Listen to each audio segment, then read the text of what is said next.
Please. Good morning, sir. This is Srihita Reddy. Srihita. Okay, Srihita. We are really honored to have you here today. My pleasure. My question is, generally, any decisions taken by the ruling party government, the people associated with that, they say it's going to helpful, it will be very helpful to the people. Whereas the opposition says it's going to collapse the state. Sometimes media also play a victim role here. So, as a common citizen, how can we know that it is true or not? Srihita, I'm glad you asked this question. This is one of the problems of democracy and the quest for, not only in India, this is universal. Go to America, same debate. Go to Britain, same debate. Parties now have become warring groups. There's no quest for truth or fairness. You say something, you are evil, you are bad. I say something, and when I come to power, I may say the same thing and do the same thing. Then everything is okay. It's a tragedy of polarization in politics, the quest for power at the cost of purpose. More so in countries like India, but other countries are not. America right now is in a mess. Actually, I sometimes believe India is better than America in this respect. Despite all our noise and mess, there is some common sense that dominates in this country. But polarization in some of the countries is so great, they are just not able to come together for a collective good. Therefore, what do? I don't know if some of you followed what I do. I never ever fall for who has done it. I don't care. You see what is done. Examine it dispassionately and fairly. If it is correct, even if 1 million people oppose it, you tell the people, have the courage to tell the people, for the following reasons, in our collective interest, this is the right approach. And if it is wrong, no matter if millions support it, for the following reasons, in this manner, this is wrong and this is the better way out. Also show an alternative.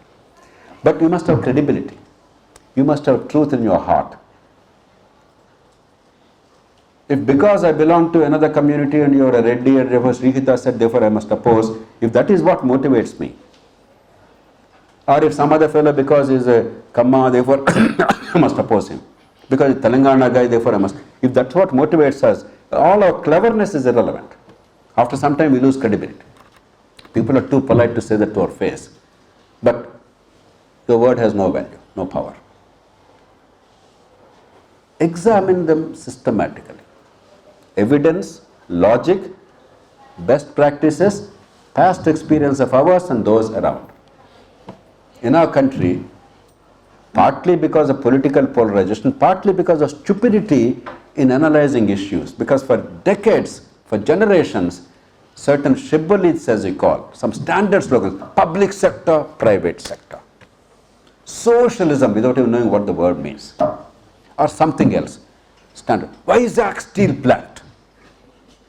हमारे हक है, नहीं तो हम मर जाएंगे. So this kind of stupidity without looking at what actually benefits us. What are we getting out of it? Rational, objective understanding. At least some people must have that ability, and that's what the purpose of education is. And then use it system. Don't abuse people. I never abuse or shout. No matter how stupid the other person is, I calmly, sometimes they use abusive language. That's what India is, or any society is. I just ignore. If somebody heaps abuse without any sense, I ignore. Even a worst fellow, if he is making some point, even if he is wrong, I engage. If you are willing to engage, I engage. If you will listen or not, it's your choice. But I will not be engaged in abusive rhetoric. I don't care. Whatever you say, my lips are sealed. I just ignore it. So unless we have that capacity to promote rational public discourse on every issue, and that means you must also have the capacity to understand first, learn, that humility, to study.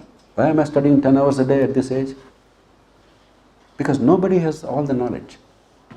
There are 1,000 minds, 1 million minds working on those issues. They have maybe better analysis. But again, just because they wrote so or said so, doesn't mean that's gospel truth. Does it make sense? My experience, my knowledge, and what other people say, their credibility, is it holding true? If not, which element of it is holding? So that's a constant inquiry. my appeal is vote for whomever you like. But don't let that decide on what is right, what is wrong. Nobody is right all the time. Go by the issues and issues alone. People are always confused. Am I supporting Narendra Modi? Am I opposing Narendra Modi? Is he in favor of KCR? Is he opposed to KCR? Is he for Jagan? Is he opposed to Jagan? I keep telling them, I am none of these. I am for people of India. I don't care whether Modi or Jagan or KCR or somebody else. If KCR does the right thing, I support to that limited extent. If he does the wrong thing, I say what is wrong and what propose the alternative. So even they are confused. Now they don't even abuse me or anything because there is no point. Because when I say something to support what they have done, they use me for their credibility. Therefore, they lose their capacity to attack me when I show them what is wrong. So rise above this pettiness. Don't bother about who said it. Don't bother about shibboleths and remember, dead habit. Old silly notions, unverified notions. Logic, evidence, your own experience and others' experience. Make an assessment and say yes or no to that. It's hard. It's the hardest thing because Thomas Edison, one of the great innovators, one of the great engineers of all time, whether he was formally called an engineer or not, he said once, there is no expedient to which a man will not resort to avoid the labor of thinking. Thinking is so hard, so painful, so difficult. It's cheap, it's free. But it's so difficult that human beings will go to any extent to avoid the labor of thinking. But think. Go through that hard labor. Okay?